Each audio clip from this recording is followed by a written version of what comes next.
Good afternoon, everyone. Today we're joined by the Honorable Deasy, the DOD's Chief Information Officer, and Lieutenant General Jack Shanahan, the Director of the Joint AI Center, who will discuss the rollout of the AI principles for the Department of Defense. We'll begin with short statements from each of the principals, followed by a question and answer session. When the questions and answer session begins, please raise your hand and I'll call on you. Please identify your name and organization before asking your question. I'll ask that we ask one question at a time. That way we can get through all of your questions, and then we'll cycle back through. With that said, I'll now turn it over to Mr. Deasy to begin today's session. Thank you. Is this on? I guess. Yeah. Okay. Well, good afternoon, and thank you for all coming today. It's great to have so many of you with us. It's exciting to learn about our formal adoption of ethical principles for artificial intelligence.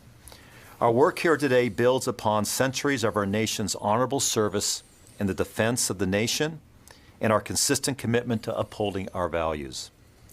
In 2018, the Department of Defense issued the National Defense Strategy, which stated that the DOD will accelerate the adoption of artificial intelligence in order to ensure and extend our competitive military advantage. Secretary Esper has consistently stated that the AI is his #1 technology modernization priority for the DOD. The department's AI strategy, which was included as an annex to the NDS, has one of its core pillars to lead in military ethics and AI safety. For this reason, the department tasked the Defense Innovation Board to propose AI ethical principles for the Department of Defense. The DIB conducted a comprehensive and robust 15-month study that included consultation with many leading AI and technical experts, current and former DOD leaders, and the American public. We thank them for their extraordinary and thoughtful work. I'm delighted to share with you that just this week I received direction from Secretary Esper to proceed with formal adoption of the 5 AI ethical principles based upon the DIB's recommendation. Today's announcement by the Secretary is a significant milestone. It lays the foundation for the ethical design, development, deployment, and the use of AI by the Department of Defense. These principles build upon the Department's long history of ethical adoption of new technologies. The 5 principles, responsible, equitable, traceable, reliable, and governable, each will apply to both combat and non-combat AI technologies used by the department. Just last year, President Trump signed an executive order, the American AI Initiative, which provided the support and direction needed for the U.S. to modernize and maintain leadership in every facet of AI. This extends to the private sector and internationally, where the DOD is working closely with important stakeholders in the American tech industry, academia, and our allies and partners. In addition to the DOD CIO and the JAIC, both acquisition and sustainment and research and engineering are integral partners when it comes to implementing these new principles. We will continue to work closely with Ms. Ellen Lord's team to create agile software and capability acquisition policies that allow us to deliver impactful technology at relevant speed and at scale. We are committed to fostering AI collaboration with R&E under the direction of Dr. Mike Griffin to advance the state-of-the-art of intelligence, artificial intelligence, finding innovative solutions for our warfighters. Most of you have heard me say by now that AI is one of the key components of the DOD digital modernization strategy. An enterprise cloud capability is the foundation to modernize our digital infrastructure at DOD. The new AI technologies will provide effective systems for the warfighter to operate in both combat and non-combat operations. Building on cloud and AI, I cannot stress enough the importance of command, control, and communications. We must have top-of-the-line systems for warfighter communications. Finally, every system that DOD deploys must have secure networks. Cybersecurity should be baked into every system from start to finish. AI technology will truly provide the warfighter with the transformative tools needed to remain competitive in a constantly evolving global threat environment. But also each component of the digital modernization strategy must be fully integrated. I will now turn it over to Director of the JAIC, Lieutenant General Jack Shanahan, who will tell you more about JAIC's leadership and coordination of the DOD's implementation of these principles. Thank you, everybody, for coming. I look forward to taking your questions.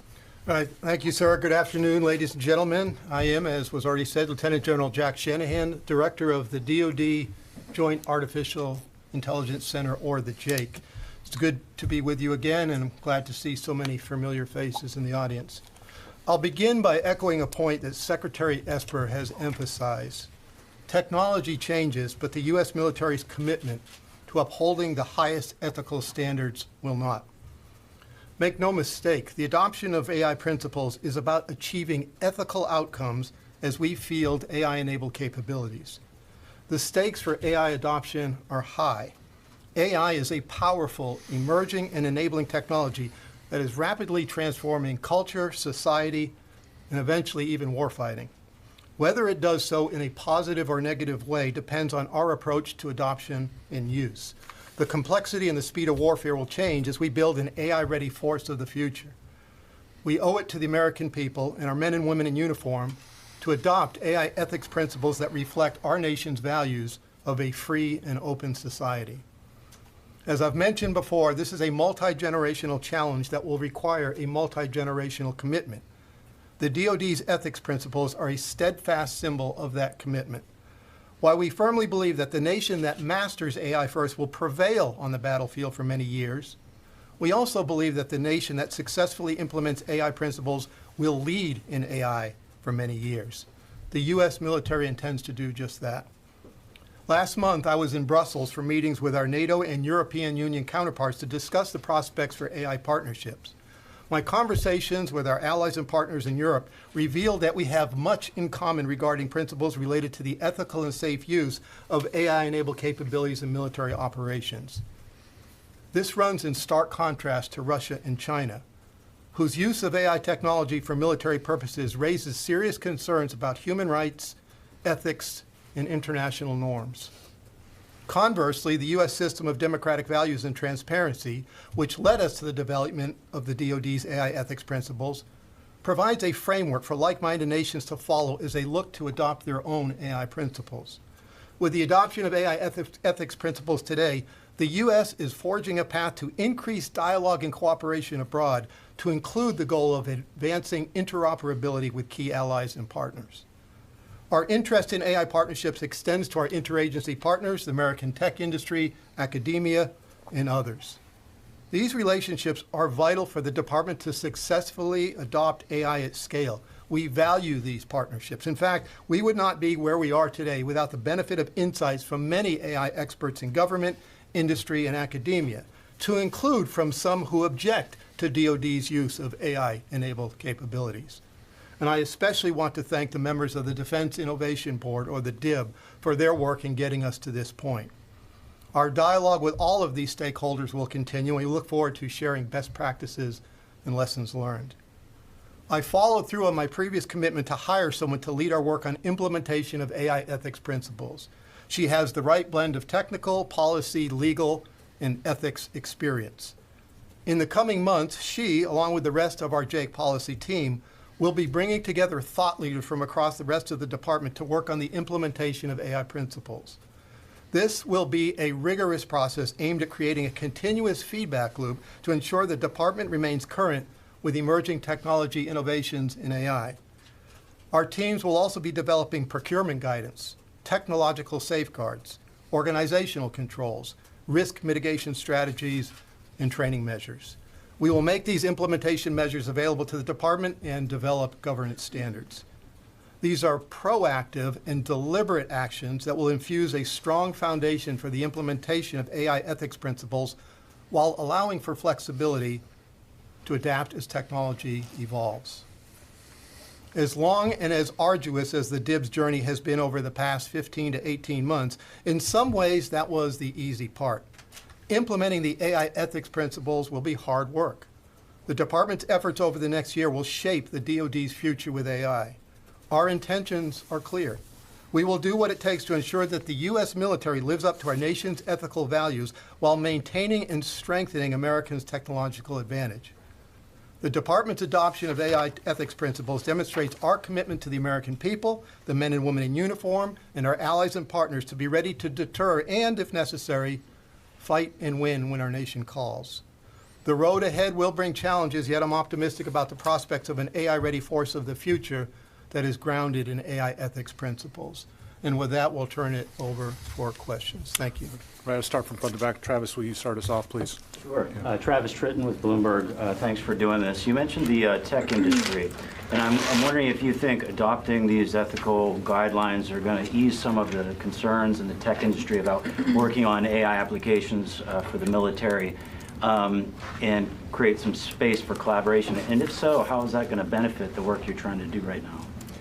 Yeah, we would be doing these AI ethics principles regardless of the angst in the tech industry. And sometimes I think the angst is a little hyped, but we do have people that have serious concerns about working with Department of Defense. However, we do see this as a unique opportunity to work with the tech industry and academia on a set of principles. I think that we'll find we have far more in common than we do differences. In fact, the person I chose to lead our ethics implementation plan was out on the West Coast recently with some other members of the JAIC and had some discussions with some of the biggest companies in industry. I won't name them, but I'll tell you there was a thirst for having this discussion. First of all, they unanimously praised the DIBS work. They thought it was a very, very good piece of work.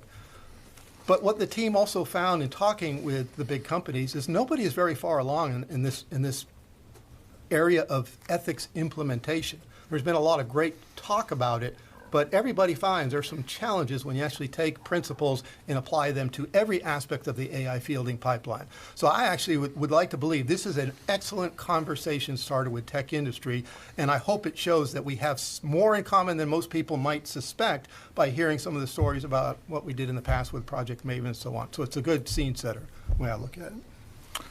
Sir, will you take the next question? Hi, Scott Massioni with Federal News Network.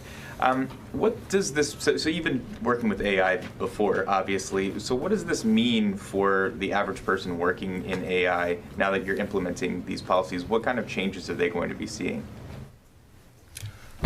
Well, so let me start with that.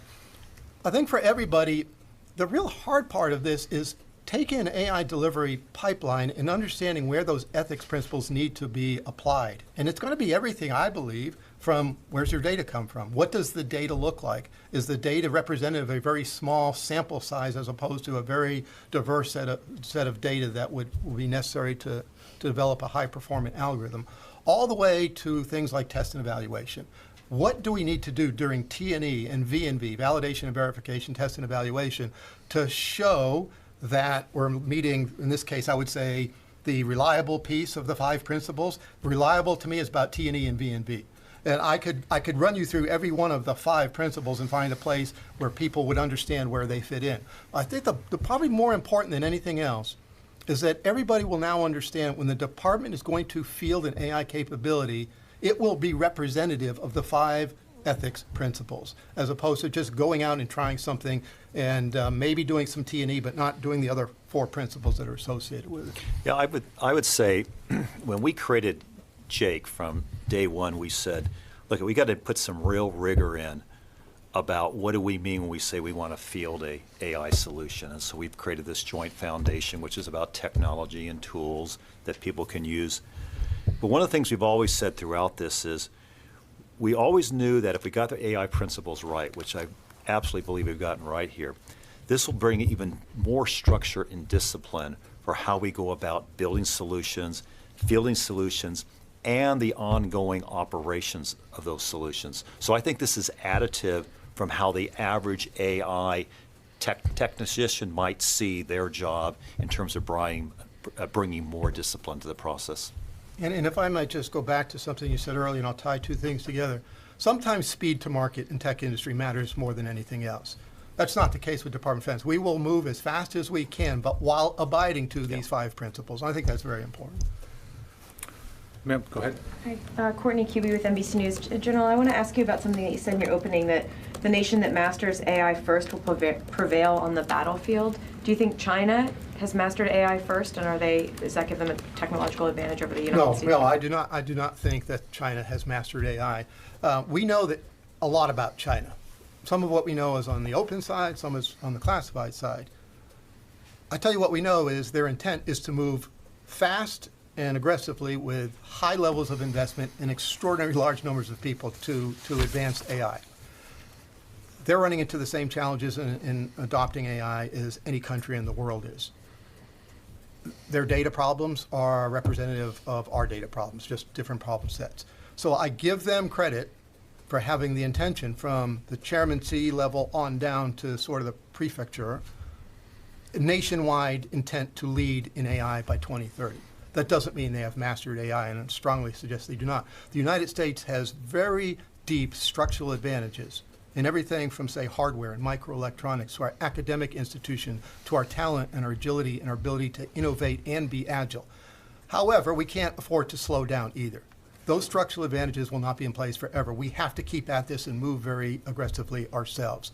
I do not believe, in sitting here in this room this afternoon, that China or Russia are having any sort of conversation like we're having today. The fact that the PLA or the Russian military will be on a stage in front of media talking about the importance of AI ethics principles. So what I worry about with both countries is they move so fast that they're not adhering to what we would say are mandatory principles of AI adoption and integration. Can you just give us a sense? I'm still unclear about like the practical implication or the way that this is practically going to be applied to AI. So something that's like one big thing I think of with AI is facial recognition, right? We know a little bit about how China might apply that, but what would be the difference between how the U.S. would apply it given these ethical? Well, let me give you two-part answers to that. First of all, the idea of test and evaluation, validation and verification. I would suggest that some authoritarian nations are less concerned about high performance of algorithms and more just, okay, we will make some mistakes and accept those and move on. We will not field an algorithm until we are convinced it meets our level of performance and our standard. And if we don't believe it can be used in a safe and ethical manner, we won't field it. One of the principles, the first principle that we're adopting is the idea of responsible. So translate the word responsible is accountable. We have a strong track record in the Department of Defense of holding people accountable for mistakes that happen in a battlefield situation. So part of responsibility is determining who in the AI fielding pipeline is held accountable for a product that might have mistakes once it's fielded. So I think those are two that come to mind. I think the one I'd add is this one around equitable. So everybody knows that one of the successes with AI is being able to accumulate mass quantities of data. The more data you can feed an AI algorithm, the more you start to get to a solution set that allows you to then take decisions from it. But we also know you need to be very, very thoughtful about where that data is coming from, what was the genesis of that data, how was that data previously being used, and then you can end up in the state of unintentional bias, and therefore can end up developing a solution that will create a certain algorithmic outcome that's different than what you're actually intending. How much time they will spend on truly trying to appreciate that sort of data, where they've collected from, and what bias may be embedded in that data is questionable. Sydney, will you take our next question, please? Thank you. Gentlemen, thanks for joining us today. I mean, the obvious question is the principles, there's been a discussion about them. As it is, they're, on themselves, they're admirable but almost unbearably vague in application, which I think is driving a lot of the questions of my colleagues. In DOD, it's all about the implementation guidance, about the big, thick documents that people have to actually go through, the checklist that go off. How are you getting with this new employee, who we'd love you to name, from these very broad principles and goodwill to specific actionable guidance for different people in the department, different organizations at different steps of that pipeline you've mentioned? Yeah, so I'll take that one to start with. So I would say that we're actually in step 2. Step 1 was the signing of the memo that took place. Step 2 was now starting communications. It's really important that we get out and actively communicate what we mean by this. The very question that you raise is a very appropriate one. So what do we mean by actually implementing this? So the way we've done this is we've stood up a DOD AI Executive Steering Committee. We already knew that these principles were coming, so there's a subgroup underneath that AI Executive Committee that will deal specifically with this. And what is this that we're talking about? So there is how you actually bring data in. What are the questions we need to ask ourselves? I just gave you that whole example on unconscious bias or unintended bias. Two is, how do you actually develop a solution? And then in that development process is, what principles will we use and how someone would actually build the application itself, the algorithm? Then there's the testing of that. What are the principles that you have to apply to those 5 that we just outlined around how are you actually going to test to see if you're getting to the results that were, for example, within the parameters of success? What would the intervention, human in the loop, need to look like when you go to deploy this, for example, from an operations standpoint? And then the operator needs to be trained. So these AI solutions get handed over to the field. How is it we need to train them? And then what is it we need to teach them that they need to look for to see if there's something about the solution that's not operating correctly? So those will be examples of very actionable things that we will have to do across the board within each of the services and with the combatant commands as well. And Sidney, if I tag a couple of things onto that. There was a reason I said in sort of the concluding paragraph of my opening remarks that as hard as it was, as challenging as it was for the DIB to do the 15-month study, that in some ways that was the easy part. We're about to embark on the really challenging part. If it was easy, it would have been done by now. And you're right, they're broad principles, but they're broad principles for a reason. Like everybody understands in this room who writes on tech, tech adapts, tech evolves. The last thing we want to do was put handcuffs on the department to say what you could and could not do. So the principles now have to be translated into implementation guidance. In addition to what Mr. Deasy said about the Executive Steering Committee, there is now a subcommittee that is the responsible use of AI subcommittee. This will bring in people from across the entire department, especially interested in research and engineering, test and evaluation, DOT&E, and the services and others, to really learn what it takes to implement the principles as currently written. I almost look at these as confidence building measures. We're on the ground floor. If there was one thing I would emphasize more than anything, it's we're on the ground floor. We're not 15 years into adoption of AI on the fielding side. We've done the research for 5 decades, but on the fielding side, I believe we could say we're on the ground floor and having these conversations with industry, the tech industry, academia, and others. So we work together on common principles, which will include our allies and partners as we look to field this. So yes, there's an awful lot of work ahead. We started some initial steps, such as model cards, which is we took that from industry, for data cards that show the provenance of the data, human and machine readable cards that suggest what the data can and should not be used for. We're looking at some non-obligatory language in contracts that would ask industry, can you abide by these principles? What would it look like to develop an algorithm or a model in accordance with these principles? Not binding, but at least having these conversations with industry right now.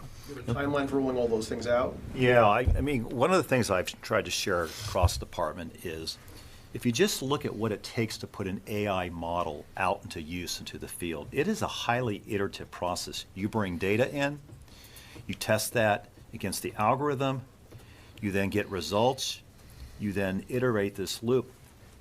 When you think about those 5 principles, we're going to be embedding now those 5 principles and all the steps I talked about, how we bring data in, how we develop, how we test. Every time we roll something out, we're going to learn something further. We're going to have that kind of that aha moment and go, okay, this has to be adjusted. This principle now brings to light this problem we hadn't thought through. And so there is no such thing as an end state. I would say that we will continue to always use these principles as we continue this journey towards what I like to call bringing AI to life at scale and at the right speed across the Department of Defense. Could I just follow up on Sir, I'm actually going to just move to the next person. I'll get to you, Travis, in just a moment. Thank you. Patrick Tucker from Defense One. So the original publication of the Defense Innovation Principles Guidelines included a supporting document that goes to almost 80 pages, which includes a bunch of appendices that go into more detail about how to actually implement this stuff. Is that being formally adopted as well, or is that at the discretion of the steering committee to implement? Yes, at the discretion of the steering committee. I wouldn't use the term formally adopted, but it's a tremendous starting point to give us all the work of the 15 months that the DIP spent putting that together. Okay. And can you go into, like, elaborate how you're working with the interagency to help, like, for instance, OD&I as they try to develop AI principles as well? Are they sort of following on what's happening here, or how's that working? Yeah, I'll start by, when we were getting ready to roll out these, there is a interagency AI group that comes together. We sat down, we walked through that. Many of them made the comment that these are so foundationally applicable to other agencies across the government that I think we've actually helped create a blueprint that other agencies will be able to use as they roll out their appropriate adoption of AI ethics. Yeah, that's the AI Select Committee, and the IC is represented in that. So I have a close relationship with Dean Solelis on the AIM initiative, or the Innovation Hub. As they go forward with sort of principles, you won't find much difference. In fact, as the White House looks to release some AI principles this summer, you will find strong similarities between our sets of documents, not surprisingly. Ma'am, will you go ahead, please? Yeah, thank you. Sandra Irwin with Space News. Following up on that question on the intelligence community, some of the agencies use AI extensively in support of DOD. So how does that work? Do they have to follow DOD guidelines, or will they have to follow whatever guidelines DOD&I adopts?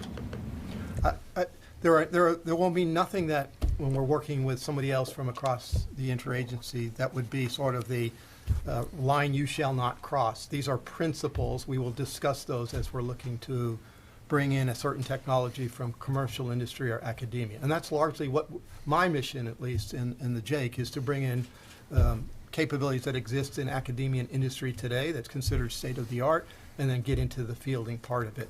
But in these discussions across the interagency, and again, I go back to what the White House is working on, those will be coordinated across the entire United States government. And when you compare their eventual document with ours, the words won't be precisely the same, but the spirit and intent will be the same.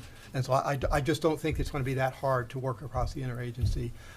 I think the important part is bringing people together to have the discussions about what DOD is doing versus what some other part of the United States government is doing. And when are these discussions going to be taking place? As we get the subcommittee up and running, and pretty much we're already ongoing, even though we didn't have a formal executive steering group established, we've been having these discussions. We've been working throughout the entire interagency. For us, the relationship we have with GSA AI Center of Excellence has been a very strong one, so some of these discussions have been going on already with them in the White House. Yeah, you should hold that, even though the Secretary's letter was issued today. This conversation and knowing the steps that we would need to take, we've started between General Shanahan and myself and the entire JAIC team and the services has been well underway already. So it's not like we're starting from ground zero today. Justin, go ahead.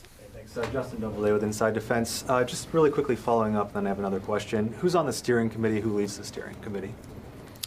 The individual that I mentioned, and I don't want to give her name out right now. Her name will become known not too far down the road. She leads the subcommittee. I am the director of the executive steering group. Then there's a DOD AI working group, which brings people throughout the entire department together. This responsible use of AI subcommittee will be, I think, even a little broader, to bring in some of the people from across the interagency to have these discussions, because nobody has solved this yet. I go back to what I said earlier about industry. They're wrestling with the very same challenges of how to take very broad documents to talk about principles and turn them into actionable items. And then so some organizations have recommended that DOD update its lethal autonomous weapon system, DOD Directive 3000.09. Do you see a need to review that and potentially update that right now? Let me just clarify. The title of Autonomy and Weapon Systems is the DOD Directive 3000.09. Those discussions are ongoing. That document was written really in a pre-AI time. A lot of it applies to AI capabilities, but we tend to conflate AI and autonomy as opposed to AI-enabled autonomous systems. As we build a directive that applies for AI across the department, we're going to look at how do we bring those principles in and that guidance into maybe another document. Is that something the executive committee is reviewing? We will talk about that through the executive steering group. Zach, go ahead. Thanks. Zach Biggs with Center for Public Integrity. So I wanted to ask about the sort of responsible, accountable question. Obviously, there are systems that are currently being developed. By 2021. You're looking at your first lethal application of AI as part of the JAKES process. It's iterative, I grant, but right now, what do you view as responsible meaning? In terms of a commander, is it accountable? The commander is responsible? What are you viewing as that obligation? And granting it'll evolve. Right now, when you're developing systems, what does responsible AI mean? That is part of what we need to work through when we look at everything from 3000.09 to what are the capabilities we're talking about. We do not have capabilities being fielded right now that have us to the point in the department where we have anything closely resembling lethal autonomous weapon systems. By having us on the ground floor and doing table talks and tabletop exercises and work through some scenarios, we began to draw out some of those points in the development process where we would have to question who is held responsible. All the way from what does it look like on the software development side of the house to the fielding side. Because I've spent 35 and a half years in uniform, I come from a place where we hold people accountable in battlefield operations. That's not going to change whether AI-enabled capabilities are in the battlefield. We will still adhere to those principles. We will investigate. We have a long track record in the Department of Defense of investigating when things go wrong and holding somebody accountable. What we don't have a full appreciation of, which gets to your point, is where in an AI fielding process do all those come into play? That's part of what we're going to be addressing through this subcommittee. You know, part of responsible depends on where you are on the AI cycle. So if you're in the development part of that responsibility is where you're bringing your data in from. If you're on the testing side of that, part of your responsibility is what's the upper and lower range, let's say, of an AI solution that's supposed to give you a predictable result. Are you staying within that? And then depends on when we say fielded, who is it being fielded to? Who are the operators of it versus who's the decision maker based on what the operators are gleaning from what the system is saying. So this responsibility is a really good question. Part of why we have to get started is we're going to learn through the first few of these how we think about responsible through each part of that phase of rollout. So just to follow, right now, is there any sort of delay that will be caused in terms of fielding so that you can sort out the responsibility question? Or no, the department's moving forward with development of capabilities. We will do this commensurate with development of those capabilities. And let me go back to something you said earlier, and it's a good question. If I go back to my time in Maven, there's still humans all over the loop in Maven capabilities. So we're sort of doing this incremental. You acknowledge the evolution of technology, and that's going to be the case with AI. It's going to be humans, human-machine, and at some point machine-to-machine. Machine-to-machine on a higher advanced capability as opposed to sort of the standard just command and control communications machine-to-machine that goes on today. At every step of the way, we'll be learning those lessons. Go back to what Mr. Deasy said earlier about a process by which we will continually review and assess how we did in previous fielding capabilities, learn from that, and then adopt. You know, again, the principles are broad for a reason. We're going to apply those and then get more specific as we learn through the fielding process. So if you think about the fact Jake is just now a little over a year old. We actually stood up the Defense Innovation Board with this work way back when Jake was being stood up. And one of the reasons why I did that was I knew that someday we would be running into this concern of have we built smartly all of these principles? We've talked about that. And so this was one of the things I saw that very early on we had to get done for us to be able to start doing more and more AI rollout at scale. I would say that's a very responsible view versus pushing out a bunch of AI solutions and then suddenly you're waking up one day and saying we haven't addressed the ethical. We've put ethics at the very start of the process and standing up, Jake. Ma'am, I'm going to go to you. Hi, Lauren Williams with Federal Computer Week.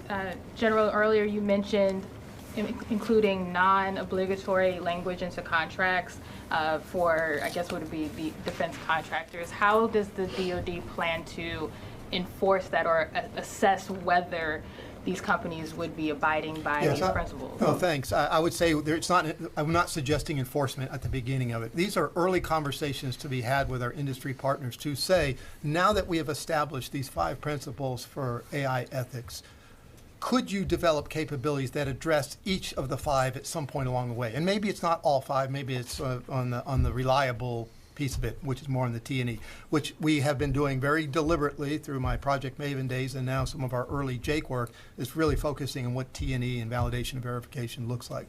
So I'm not suggesting that we would go out and put language in that has to be enforced.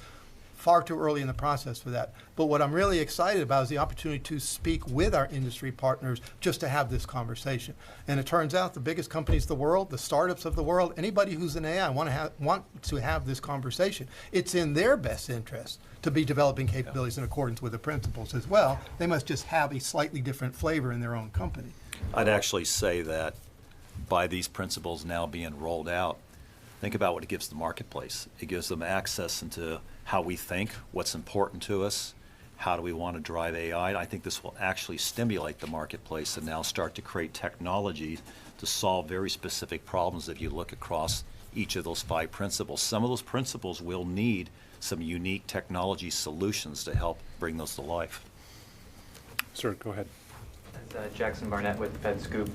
To follow up on that, are you hoping this is going to be a document that's going to lead the private sector in developing their own principles and say, for example, if you are contracting out AI as a service or a similar type of mechanism, would that company be required or in some way be kind of propelled to adopt principles similar to the principles you're laying out here today? Yeah, I'll start by saying, having been on both sides, there is nothing in these principles as you read them that are uniquely and only specific to the DOD.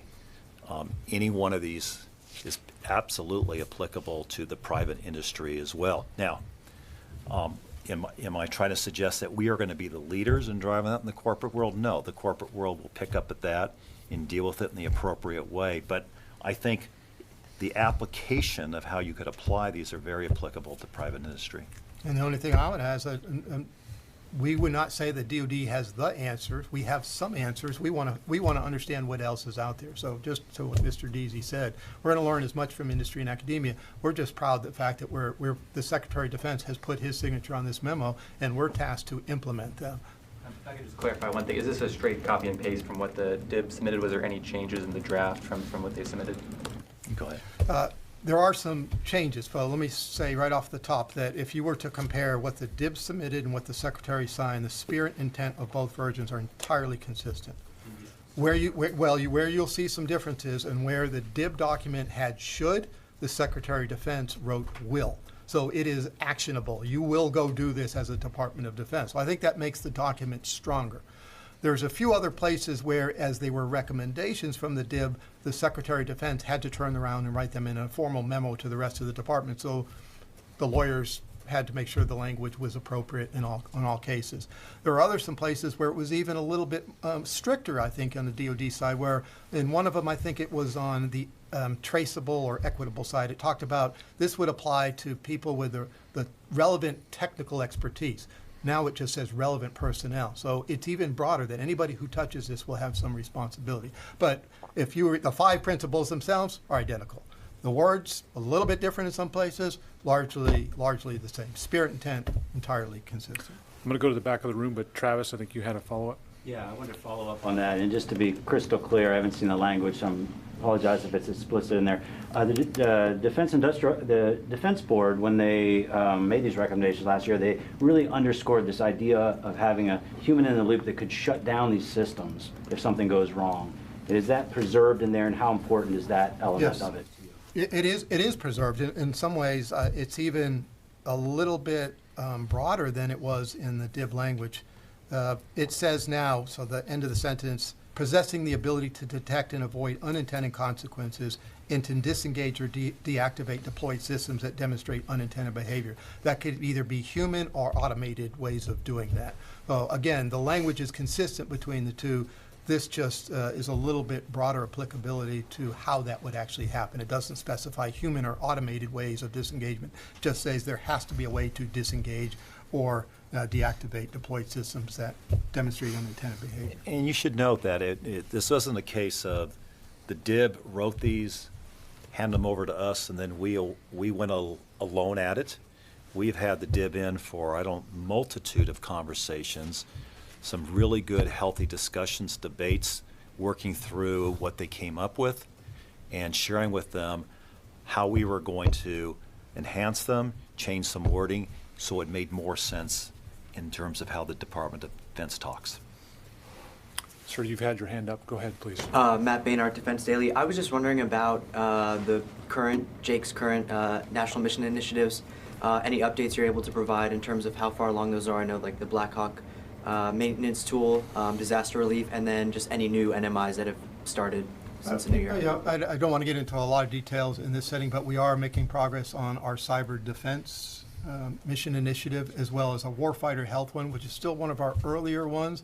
But we've assembled a very capable team led by actually a Navy 06 active cardiac thoracic surgeon who wrote a War College paper on AI for medicine. So I think we got a unicorn leading our warfighter health initiative.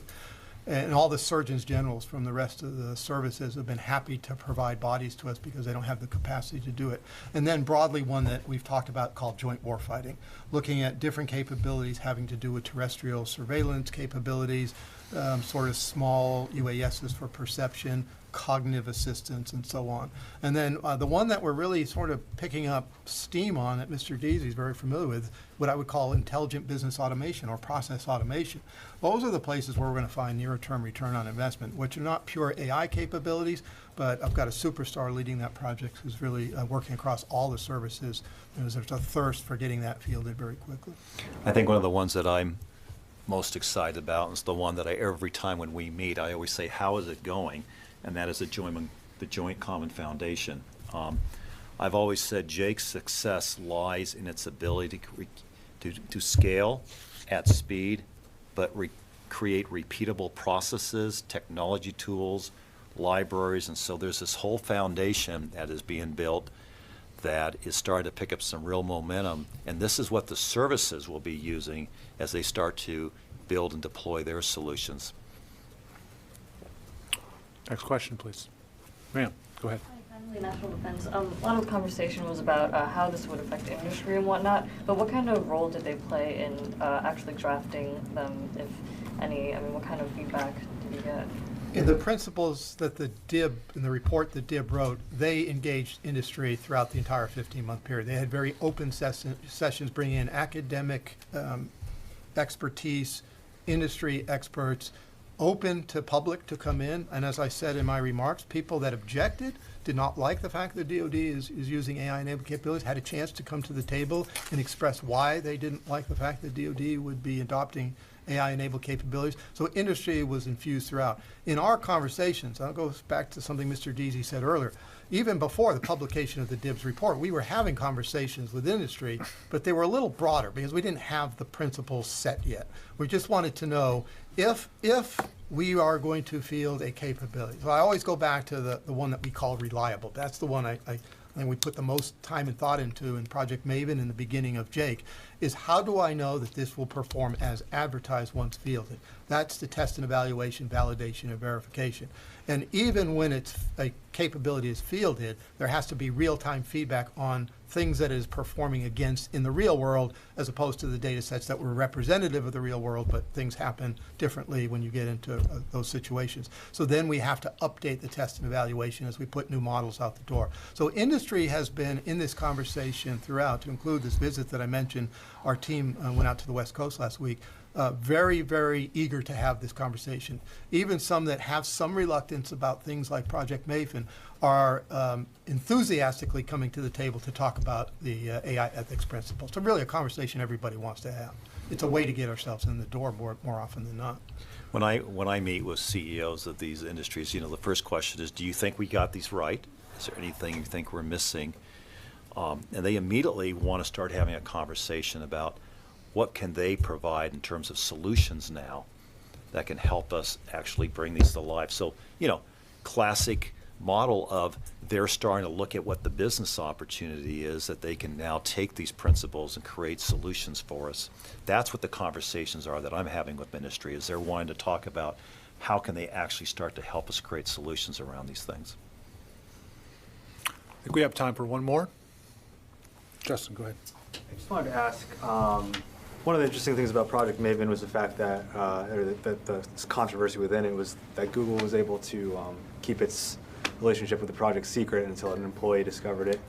I know a lot of the work that you guys do is classified for national security reasons, but to what extent can you commit to transparency in who you're working with in the commercial sector on these problems? Maybe I'll answer the question in a slightly different way and say, if we would had the AI ethics principles 3 years ago or 2.5 years ago, and our starting point with one of the big tech companies was that, and we were transparent about what we were trying to do and why we're trying to do it, maybe we would have had a different outcome. You've heard me talk before. There's lessons learned on both sides about how that played out. But if we could at least have a starting point of the Department of Defense intends to abide by these AI ethics principles. Now, with that in mind, here are the capabilities that we're looking for. And then we start the conversation there. We didn't know that at the time. It was brand new to the department. We were trying to accelerate what we were doing. We knew some core principles were in play. We just didn't have them defined in the very nice way that the DIB has done, and now the Secretary of Defense has promulgated the rest of the department. So I think it would have been a different conversation if we had had the principles 2.5 years ago or 3 years ago, as opposed to where we are today. But on the other hand, I think everybody's trying to work hard at improving their relationships with the Department of Defense. Okay. All right, ladies and gentlemen, that'll conclude our press conference today. There will be a transcript posted to defense.gov later in the evening. And there's also, you'll find online the live stream. I believe that's been delayed momentarily, but that'll be up as well, so you can review both of those products if you have got questions. If you have follow-ups, I'm available as well. Most of you have my contacts or Lieutenant Colonel Carver's as well. So thank you very much, and see you next time. Thank you.